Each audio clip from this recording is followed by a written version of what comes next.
Have you ever wondered where the problems in the world today would exist if we had deeper connection to ourselves, others, and the environment and acted from that place?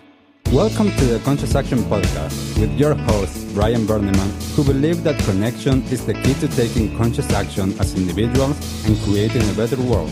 We are here to raise awareness and inspire meaningful action by sharing stories, knowledge, and conversations with thought leaders and change makers. From sustainability to well-being and everything related to conscious living, our mission is to empower you to be the change that you want to see in the world. Welcome everyone to a new episode of the Conscious Action Podcast. I am Brian Berneman, your host, and I have the pleasure to be joined all the way from Toronto, Canada by Lainne Patterson. Thank you so much, Lainne, for being here, for taking the time, and for everybody that is watching and listening to us. What can you share about you? Who is Lainne? Gosh, isn't that a hard question for anybody to answer? Who am I?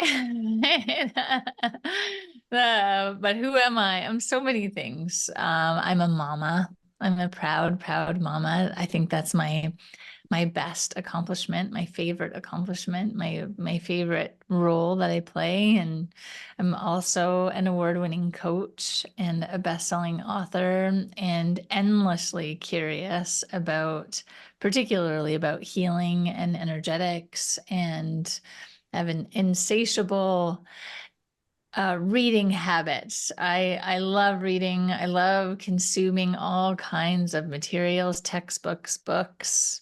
And now we have podcasts, which is also extra amazing. It's not reading, but it is consuming information, and I love that. I have my latest book that just was released this year, A Bigger Mission.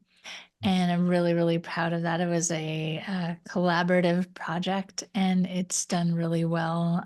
So far, we were a bestseller in 5 different categories. So I am also a writer and an author, so many wonderful things, but mostly I am here to have fun and be of service. So how can I be of service today? Beautiful. Thank you. Yeah, I love, like, before we dive into a few of the topics that I want to touch with you, I would love for you to share a little about your own personal journey, in, all of these topics that you have just talked about, that this is the things that you are, or that you're doing at the moment. What led you to this? Let's talk about the background of that.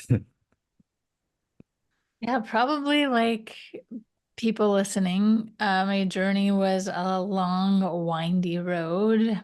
I mean, when I think about when I was a child, what was I most interested in, or like what was my experience that would lead me to this? Like, I was always definitely interested in people and spirituality, helping people and health, and getting to the root of something. I always found that the most interesting.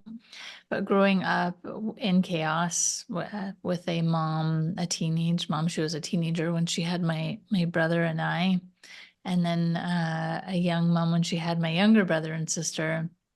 So I grew up in a lot of chaos and discord, a lot of coming in and out, a lot of instability, a lot of lack of things, whether that be attention or safety or funds. And so, people that tend to need to heal themselves, as that was most definitely me. That added to my initial curiosity about healing and spirituality. So it felt like a natural evolution for me, or natural steps to study. I studied science in university, something called integrated science. And in Canada, we differentiate between university and college. University is more like theoretical, analytical studies, and college is more like trades and practical arts. So I did university and college, and many other certifications. And I am still currently doing them because I love learning and I'm always learning. I always have a coach. I'm always enrolled in a program. I always have a therapist, all of the things, because there are just so many layers and so many different things to work on. So that was my natural evolution. I also lived in Asia and was really, really curious about the systems that they use there. Traditional Chinese medicine was fascinating to me and it made so much sense. Of course, you would ask like 10 different questions about a headache and not just, oh, you have a headache, here, take this pill. Don't get me wrong. Sometimes you just need to take the pill, or at least I do, and then figure out why I have it, to be able to get to the level of clarity where I can think about what's the actual root of this. So I am grateful. I am grateful for pills, but they're not my first, second, or third choice. But there is definitely a place for allopathic medicine. There are so many amazing, wonderful things that we can do. But in terms of everyday healing and getting to root causes, I'm more interested in using alternative approaches. I certainly find them to be more effective as they ask better questions and have more well-rounded practices when it comes to that. I wanted to touch on now of things, but something that you just mentioned now, and I wanted to get your take on this is, does Western allopathic medicine, is that a healing modality? Or is Is it that, a healing modality? I mean, do I think it's a healing modality? I think it's definitely an emergency medicine. Like they have mastered emergency medicine, or certain types of specialized medicine, like transplants. yeah. And if I'm ever in an accident, I'm grateful that I can go to the ER. So is it? I think it's rarely that. Yeah. But I think it can be. It can be. Mm, It's just not my first choice or second or third. yeah. My Yeah. definite first choice for emergency medicine. Mm. I asked that because for me, Yeah. my grandpa was a doctor who was the director of a hospital in Argentina. So I know the value of our Yeah. Western allopathic medicine, and at the same time, I know that almost all of it, as you're saying, it's about emergency, it's about accidents, it's about things that it's not perhaps on a healing point of view, even though it's called health system and all of that. It's not so much about health, it's about surviving, which is needing to then be able to actually go through a healing process. So, what you're saying, I had once one of my clients that she was like, oh my God, one day she called me and she was going through a lot of different things in her life. And she called me and she's like, my head is just I cannot deal with it. It's just and she couldn't even find the words. And she's like, it's like, I'm like, go and take a pill. There's nothing wrong with in a moment that in that moment she didn't have the capacity to Yeah. actually be with her headache or migraine or whatever it actually was that she was going through. She couldn't even deal with it. She couldn't find the words. She couldn't actually cope because of that. And I'm like, there's nothing wrong with that. That's not a solution. That's not an understanding of why that is happening in the moment. You might need that. So I wanted to touch on that because I think that it's such an important thing to be able to understand the value of each thing and also to understand that, um, that is great for certain aspects of our lives. And then there's other aspects of our life that if we want to explore and be curious about, that we need to explore other perspectives, other traditions, other ways of looking at ourselves and exploring ourselves with, as you're saying, different questions when something happens, or to be curious. You mentioned all of the books, like if you see behind me, like I have Yeah, I plenty of love my them. I love books. your books. Like, and I don't even have all of them here.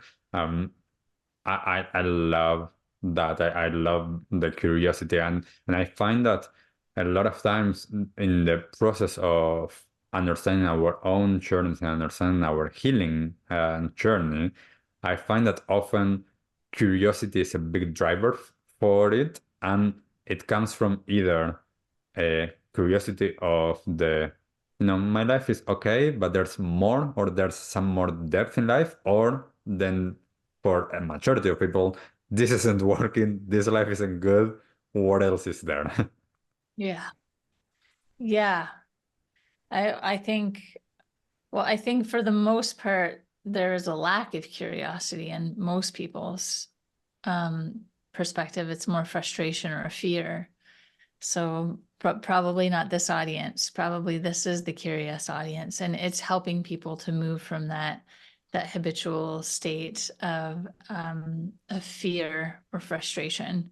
I Hmm. know I definitely, even though I had all these tools and interests, and the knowledge that there is all of these other things, I've definitely found myself stuck in frustration instead of curiosity often, or the why is this Hmm. happening? Why still? Oh my God, I've done all of these things. Why still? But yes, curiosity is so important. And I think that more and more people are waking up to that as an option.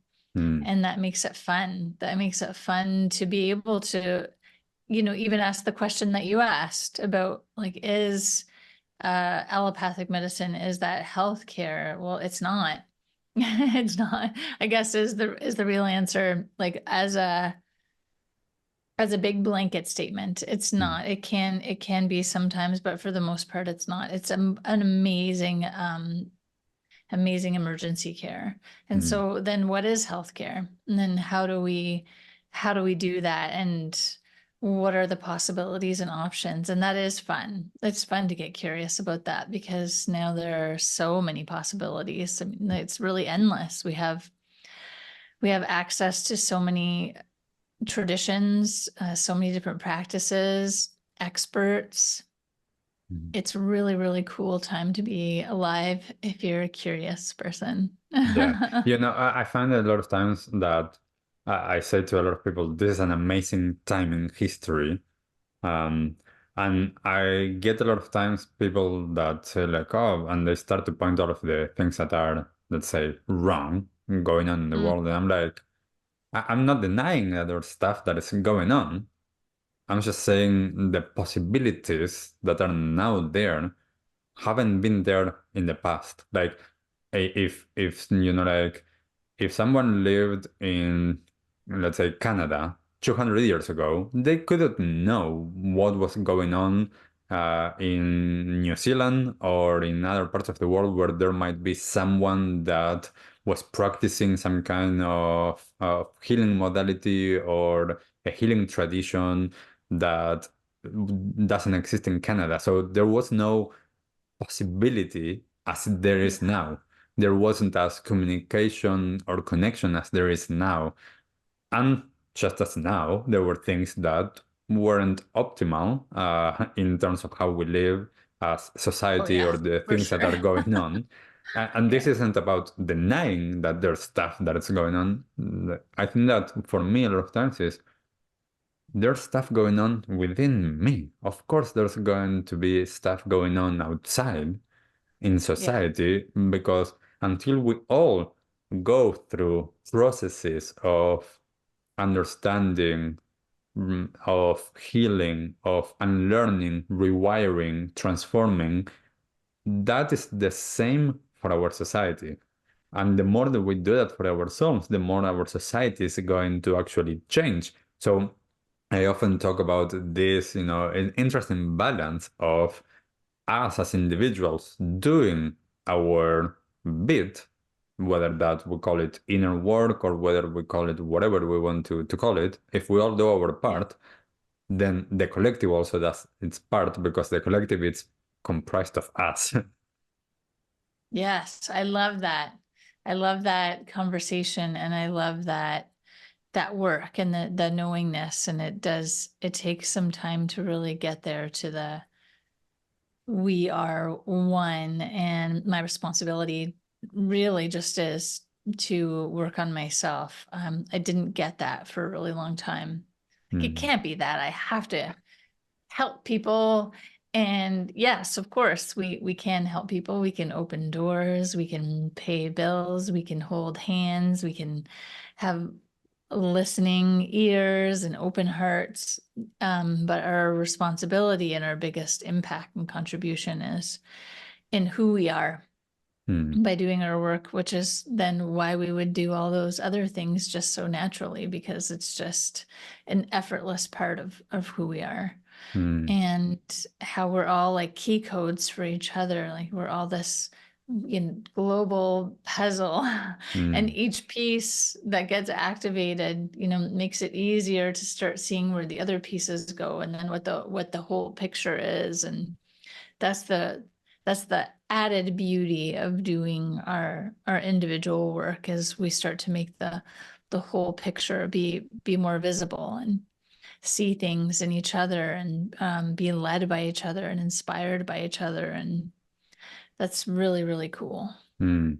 You know, I find a lot of times that as we're talking about these times and the possibilities, I wanted to go back to something that you mentioned about your childhood, that I see with a lot of the people that I have worked through the years. I worked a lot through the years with people on healing and reframing um, where they are based on the fact that they grew up in chaos, in abuse, they grew up in toxic spaces and circumstances, um, and how, you know, even with that happening, there's a possibility of healing, there's a possibility of transforming, there's a possibility of actually understand that that's what it was. There's no judgment, there's no blaming, there's no trying to get rid of it. It's like, well, that took place. Yeah. What now? Do I want to take that forward with me? Do I want that to be the lens through which I see the world, or do I want to actually, as we're talking, take responsibility and then Yeah. do healing work to move on? So I would love to know for you, as you were saying, that you grew up in this chaos. Um, how was that for you to be able um to transform, and how do you see that in general for other people? Yeah, that was part of the frustration, and why my journey took so long. At least it felt like it took so long for me, was I couldn't see outside of myself. So although I had the interest, and although I was doing a lot of things, first I outsmarted myself, or I thought I was outsmarting myself. I wasn't really being smart at all. I was cheating myself. I'd go to therapists, and although because I intellectually understood, well, of course, like, yeah, my mom did the best that she could. She was a teenager. Of course, she didn't have all of the skills and tools. Like, of course, it all makes sense. Like, um, and that's just one part. I didn't really allow myself to go to all the layers, because I was afraid of going to all the layers, and I didn't know that.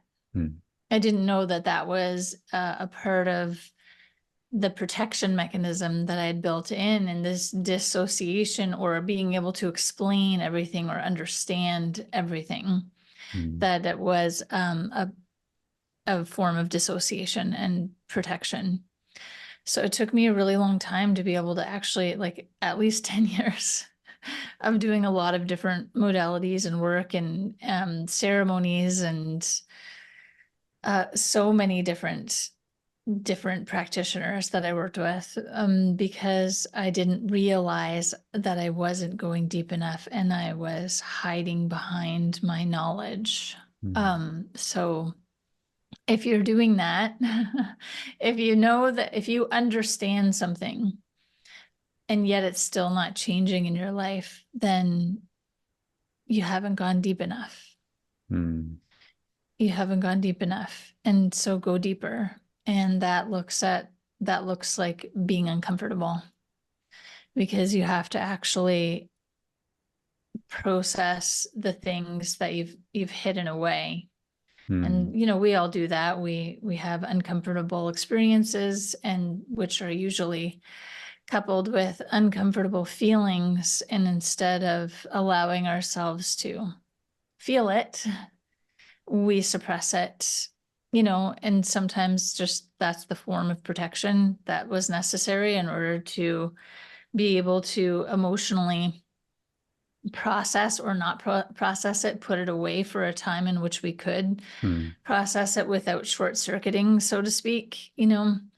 That's okay. It doesn't really matter why at this point. If you're ready to work on it, you're ready to work on it. Mm. And if it's past, then you are ready to work on it because you already did the hard thing. You already did the scariest part. You already lived through it. So Mm. now going backwards, and not backwards, but back in time and revisiting it in order to heal it, to process it so that it can be healed. It feels scary, but Mm. you already did it. So I'd just love to remind you of that because I didn't have somebody remind me of that. And so it felt really scary, really shameful, really vulnerable to go back. I was terrified Mm. of feeling those feelings, and I held myself back for so long Yeah. because of the reluctance and the terror to actually process all of those feelings. So Mm. you can do it. Yeah. You can do it. And thank you for sharing that, because there's something that with a lot of times with people that I work with, like I work with a lot of people, um, that, I mean, we all experience trauma. There's some people that, like they have certain characteristics of their childhoods that meant that they know more explicitly that they went through more traumatic events. Yeah. They are still holding that trauma, but they went through actual traumatic events. And one of the biggest things that a lot of times when we are going through a journey or a process of healing, um, one of the biggest things is the understanding that, as you're saying, they already went through it. Like Yeah. they survived. This is a safe space. So of course, like as a practitioner, working with them, supporting them to feel safe, to have at this present moment a sense in their nervous system and none of their protection habits and ways of Yeah. conducting themselves in the patterns of behavior that were to protect themselves, how they can allow that to soften enough to explore from the different layers. And as you're saying, sometimes with the mind is not enough with the knowing or the understanding. Sometimes we need to work through it somatically, energetically, different ways that engages the hidden spaces where this trauma has actually been stored and how that is preventing us from living our life at the moment. And one of the biggest things that I tell them is you don't need to actually relive the situations. Yeah. What needs to happen is that we need to actually feel to process what is still stuck in there, not as that person in that moment, now as the adult that can take responsibility. And Yeah. one of the things as well that, and this is a hard one, I think that for a lot of times, for us in our own journey is that we don't know how long that's going to take. Like sometimes Yeah. people, you're saying like this took me 10 years. 10 years, in a sense, like as you go through it, it can seem like a lot. 10 years, in a sense, it's nothing as well. It all depends on the perspective that we bring into it. And and sometimes some people come and see me and they're like, I have this issue, and it's like, and they expect one session or something, just Yeah. like taking a pill. Oh, that's going to cure me. And I'm like, well, it could be. Also, it could be that we are in a process for months or for years or, like however long it takes, because we all need our own timing for things to be processed and for things to then be integrated. So it's, I think that timing perspective as well is such an interesting one in terms of, Yes.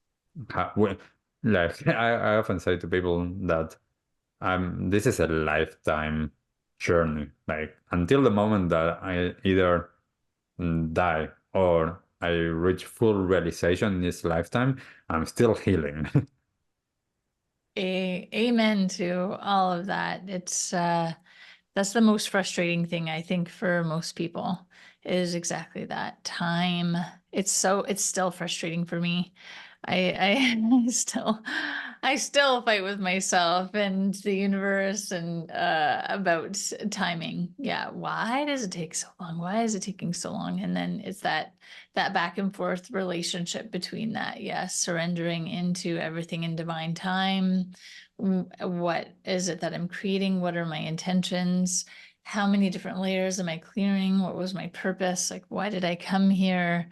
Did I come here just for myself? Did I come here for my lineage? Did I come here like for the collective? Mm, It's all the interesting different layers about like what it means to be human. And mm, we often forget that as we're so much more interesting mm, than we talk about. We yeah, do have all of those layers. We have eternal souls that have lived so many different lives, and we chose our particular families mm, for a reason. And most of us that are interested in this conversation definitely are light workers or spiritual beings or volunteers that have come in to do a lot of cleanup work.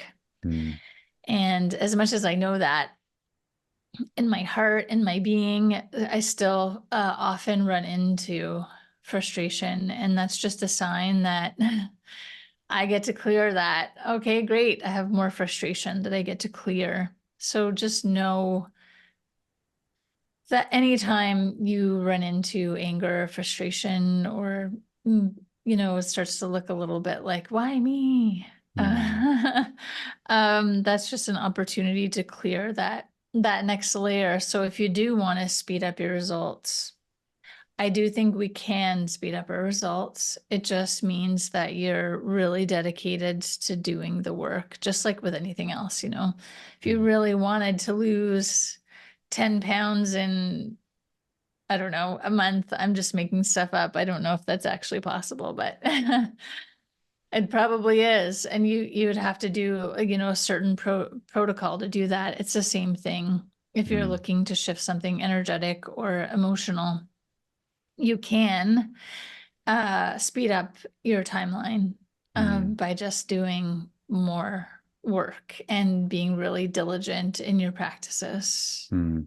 And one of the things, Lainey, that I think that it's so important as well is the understanding that the work that I do, the work that you do, individually for ourselves, not I mean at work, like I mean our own work on ourselves, that taking responsibility, that healing, that's also what then we're able to show, to model to others, and especially, and this is I wanted to ask you, like you now being a mom, Hmm.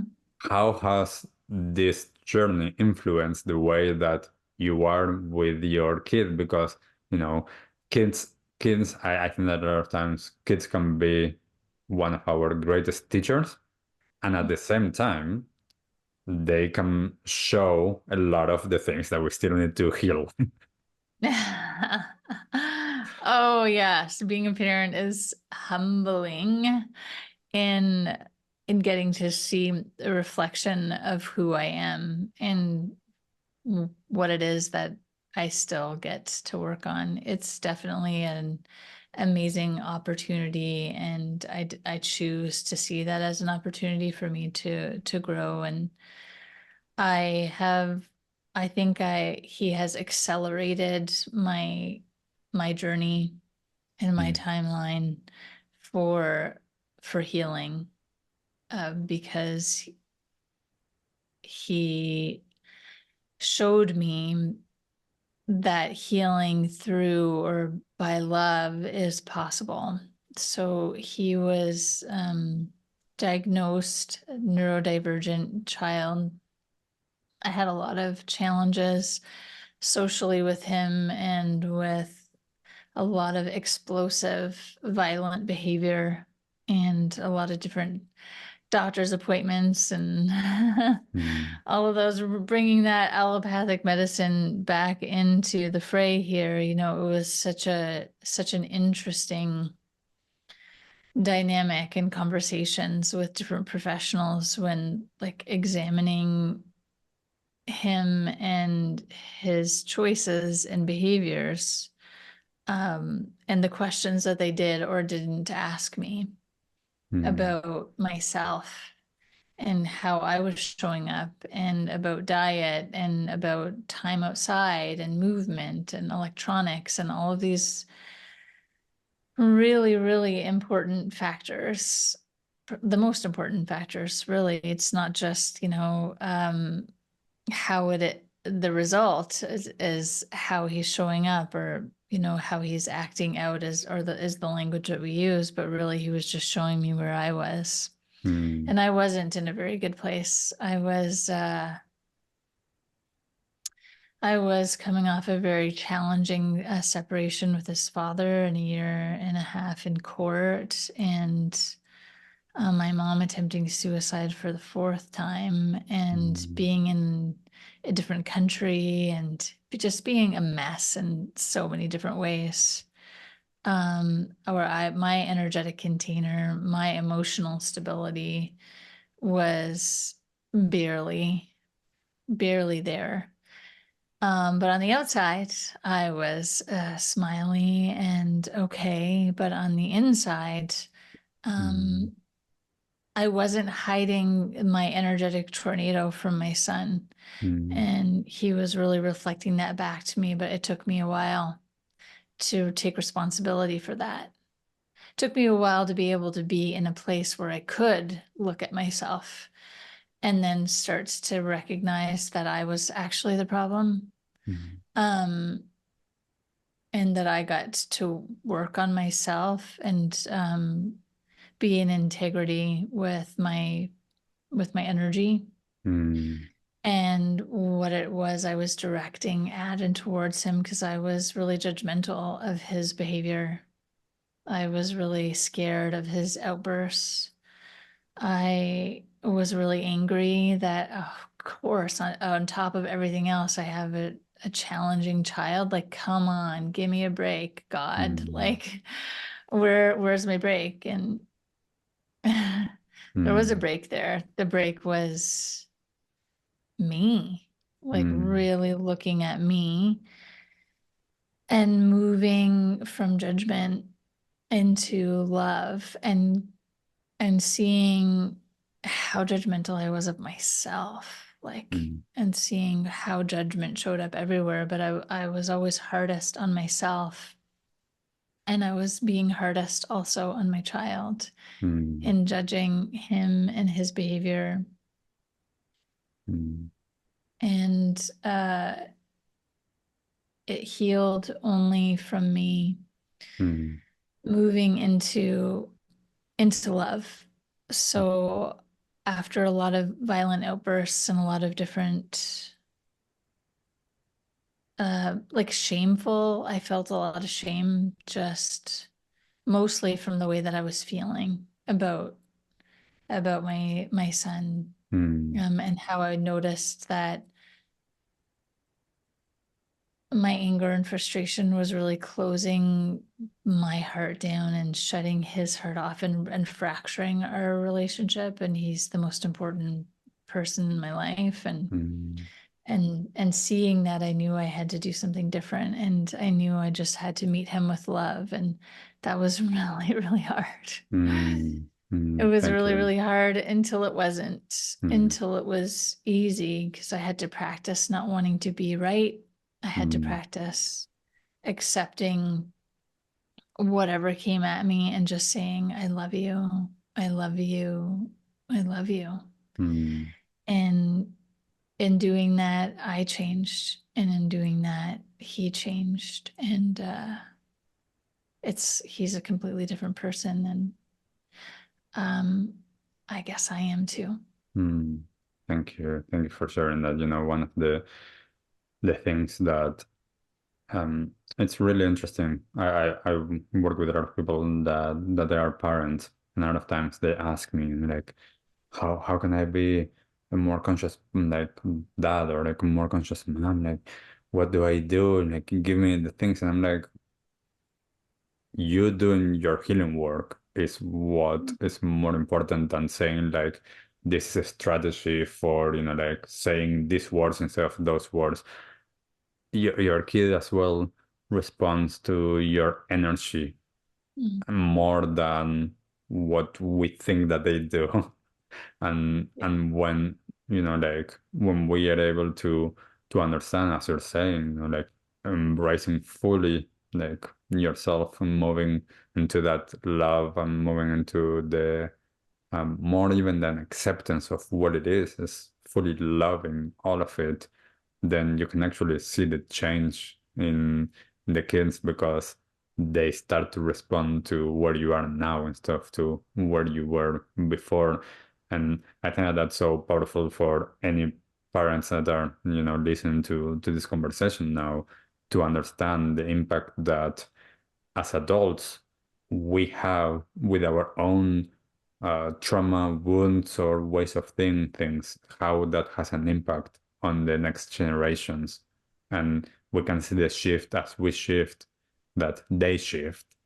And that's so powerful a lot of times to be able to understand that and to understand how we're all different. And as you're saying, like, of course, anyone that is not in the norm is going to become more challenging to be with. Anyone that is labeled as neurodivergent is going to not fit into all of the boxes that our society has created, Yeah. which means that it's going to bring certain challenges or circumstances that you know it's different to navigate.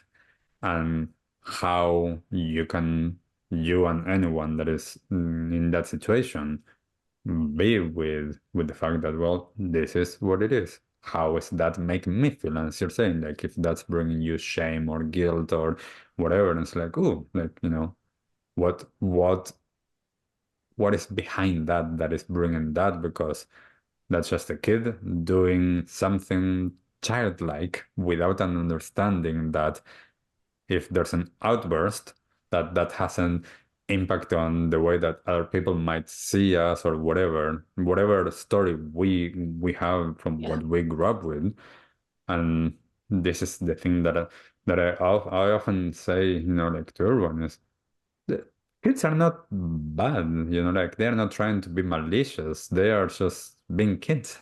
They are discovering, they're pushing boundaries. They don't know, like all of the rules of society.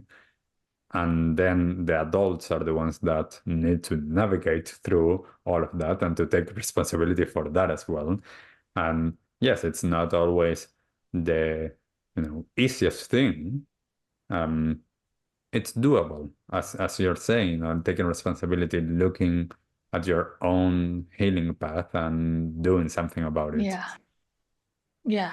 And that's the best thing that you can do as a parent. And there's the things that come up about you that you're never going to know that are within you. I mean, I was also a preschool teacher in 3 different countries. Mm, Before I was a parent, I had worked with kids. So I would have thought that those things would have come up, but there are patterns and things within you that are not going to be awoken until you are in that situation. So there were things about my personality and reactions that I would have, and that were completely foreign to me. I mm, didn't know who I was sometimes because I had never met that person, and I didn't really like that person. Mm. And that's okay, because it came up, my son also came here with his mission, knowing that he was going to be here to help me and to help the lineage to heal. Mm. The difference is that I stopped and said, whoa, no, this is not going to continue forward. I do not like this. I don't accept this, and I'm going to do something about this. Mm. Um, and everybody has that opportunity, and it's okay. And it's okay. Mm. I still have some guilt. But I don't know, I think that's kind of the normal Mm. parent guilt, where you always have could I have done better? Should I have done better? And though I think that that's a good thing. It's a great thing to examine your choices Mm. and to consider whether or not you could have done something differently. Mm. Um, the the next part is just to then be able to let it go. Yep, I sucked at that, and I could choose a different possibility next time, or at least now that I have it in my awareness, and talk openly and honestly with your kids, with your partners about it. Mm. Don't try to shame yourself or hide it, or like I talk to my son about everything really openly, like, oh, sorry, I did that, and that was so I didn't make a good choice. I really could have done better, and here's why. I Mm. explain all of those things to him, and it really opens up a really interesting dialogue for us and helps him to consider different possibilities, and for his emotional intelligence to evolve. And maybe I'm not necessarily seeing it all right now, but it is making an impact and a Mm. difference. Yeah. Well, I'm so grateful for my childhood and for my parents and the fact that, with a lot of things, as I was growing up, they were going on their own healing, self-discovery journey. And there were so many things that, you know, I actually, I was with them the other time and I was trying to understand and I was telling them, how did I learn this, like this aspect of myself that I know that it came from them, but I'm like, what did you do? And they're like, "The- there wasn't any specific thing that they did. I think it was just in whenever something happened, conversations or explanations or things like that, that a lot of times I think that open dialogue, especially, parents and kids is so important because as well, unconsciously as kids, like we, even though we don't know that this is true, like we are idolizing our parents. We're seeing everything, we're learning everything from them.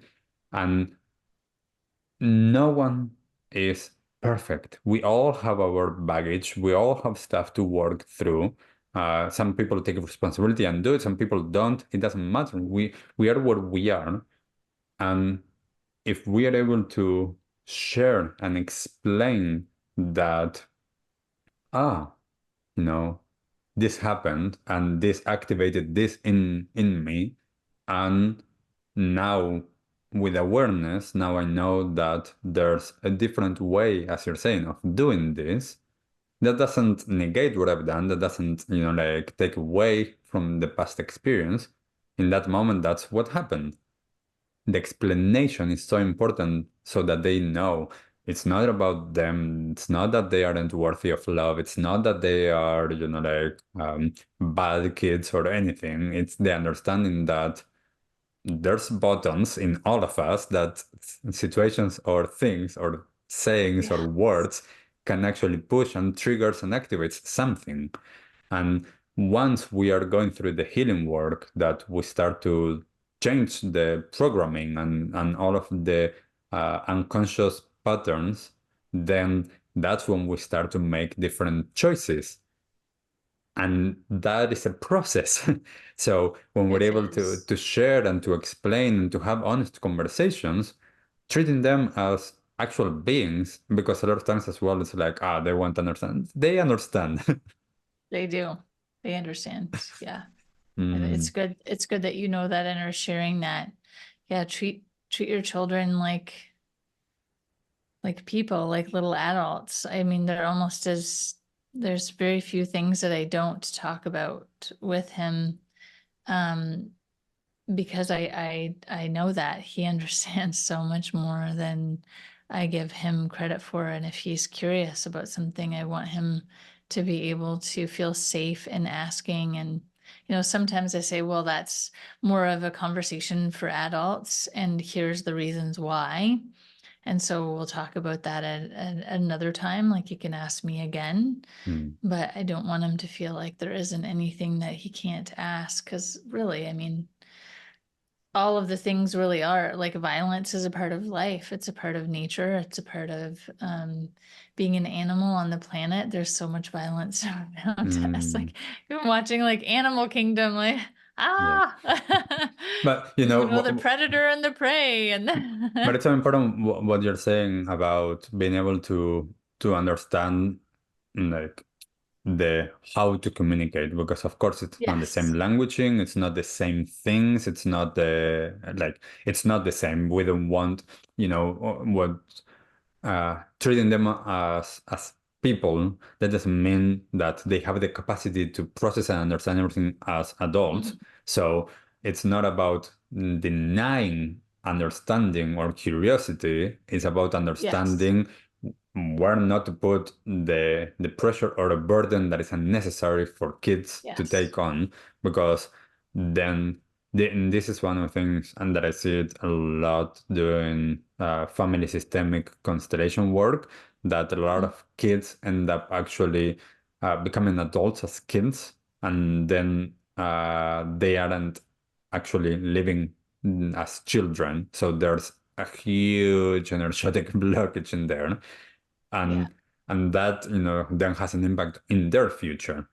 And this is again like being able to as a mom, the more conscious that you are and doing all of the work that you're doing, knowing that it's both for you and for your kid.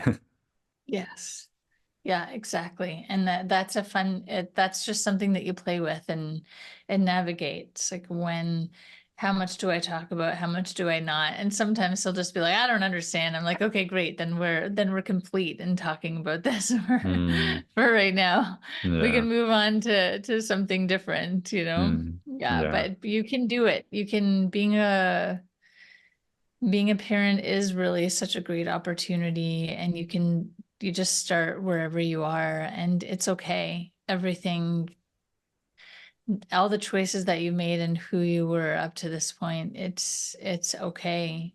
um your children are more resilient Mm, than you know they are, and they just love you and want to be loved by you. And really, at the end of the day, that's the most important thing, is just creating time to be present in each other's company.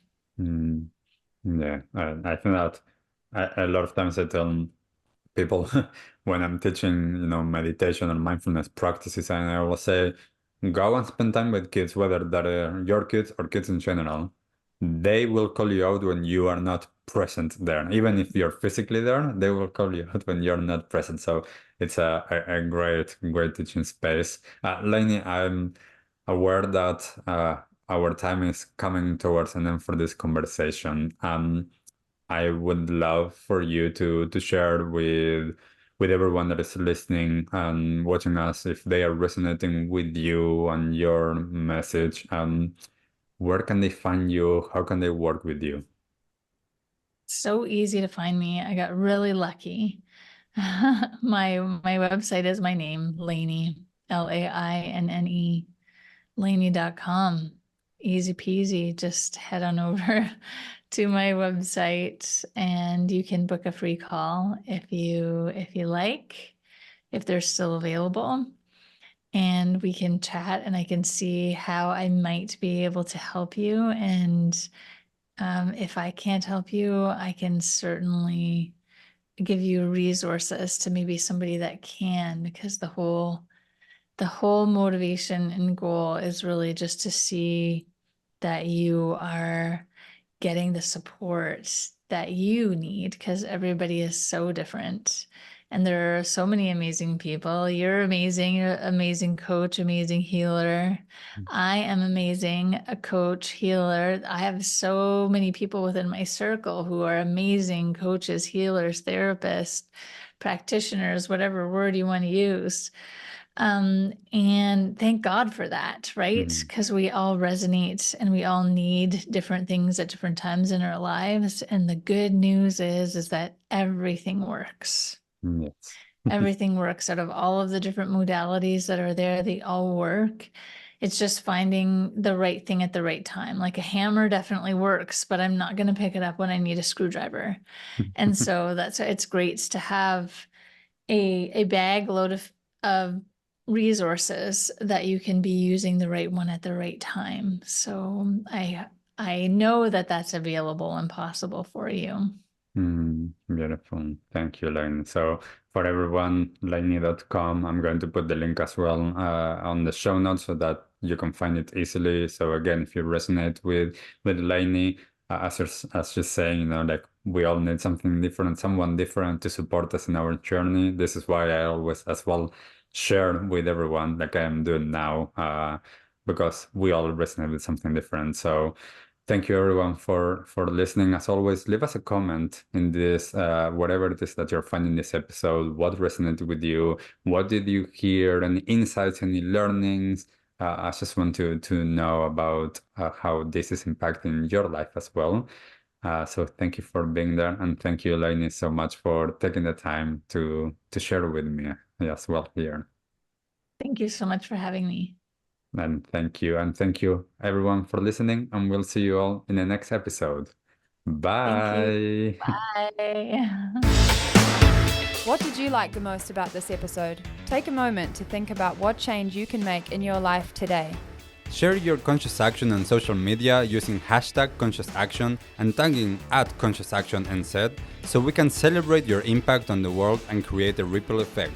One easy action we would love for you to take right now is to share, like, and subscribe to this podcast. This will help us get these messages out into the world and inspire more people to take conscious action in their own lives, contributing to the better world we hope for.